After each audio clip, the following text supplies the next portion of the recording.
एका नवीन व्हिडिओमध्ये या व्हिडिओमध्ये आपण वज्रेश्वरी येथे आलो आहे आणि आज आहे गुढीपाडवा आणि नवीन वर्षाच्या सर्वांना हार्दिक शुभेच्छा। आजपासून चैत्र नवरात्रीला सुरुवात होत आहे, तेव्हा वज्रेश्वरी येथे श्री वज्रेश्वरी योगिनी देवी मंदिरात दर्शनासाठी भक्तांची गर्दी होते। पुढील 9 दिवस मोठ्या संख्येने भाविक वज्रेश्वरी येतात। मंदिराचे सुशोभीकरण केलेले बाहेरून दिसते, आतमध्येही सुंदर सजावट केली जात आहे। गुढीपाडव्यापासून चैत्र नवरात्री सुरुवात होते। पुढील 9 दिवस म्हणजे श्री रामनवमीच्या दिवशी चैत्र नवरात्र समाप्त होते।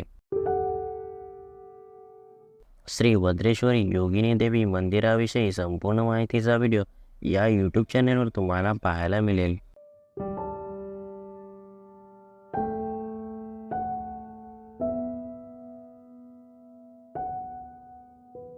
आज 9 एप्रिल आहे आणि पुढील 9 मे या तारखेला श्री वज्रेश्वरी देवी पालखी सोहळा आहे।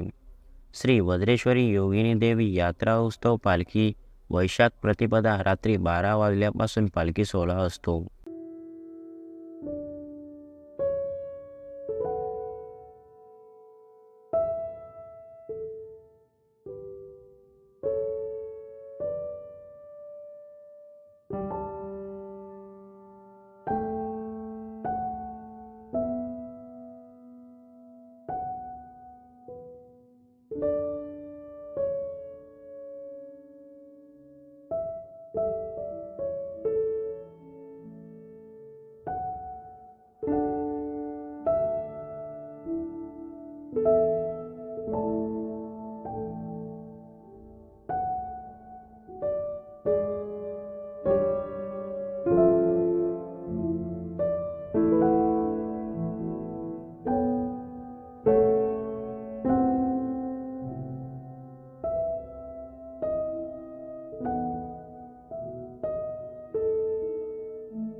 2023 या वर्षाचा पालखी सोहळा या यूट्यूब चॅनलवर तुम्ही पाहू शकता। या व्हिडिओच्या शेवटी तुम्हाला ते पाहता येतील। येणाऱ्या 2024च्या यात्रा उत्सव पाहण्यासाठी या यूट्यूब चॅनलला सबस्क्राईब करा आणि बाजूच्या बेल आयकॉनवर क्लिक करा, त्यामुळे आमच्या नवीन व्हिडिओचे नोटिफिकेशन तुम्हाला मिळेल।